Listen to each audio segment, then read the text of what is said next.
বলছিলাম কি মা, কাল না আমি একটু পার্টি করতে যাবো আমার স্কুলের বান্ধবীদের সাথে, ঠিক আছে? অনেক দিন পার্টি করা হয় না আমাদের সাথে। আপনার ছেলেকেও আমি বলে রেখে দিয়েছি, ঠিক আছে? দেখতে পাচ্ছ না পুজো করছি? যত সব এসব বাইরে যাওয়া কেন? পার্টি পার্টি যা করার আমাদের সাথে করো, বাড়িতে করো। যাও তো এখন, বিরক্ত করো না আমাকে। The next day. বলছি কি মা, আপনি কালকে বললেন না যে বাড়িতে পার্টি করতে, ঠিক আছে? তো আমি না একটা লিস্ট বানিয়েছি, ঠিক আছে?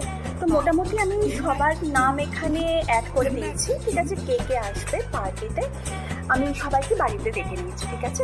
আর খাবারের লিস্টটাও করে দিয়েছি কি কি সবাই খেতে চায়, ঠিক আছে? আর একটু দেখে নিন, দুটো নাম না এখানে মিসিং আছে, ঠিক আছে? সেই দুটো আমি আরেকটু একটু ভেবে চিনতে আমি অ্যাড করে দেবো, ঠিক আছে না? এই হ্যাঁ, শোনো শোনো শোনো, যা যা করার বাইরে গিয়ে করো বাবা, যা।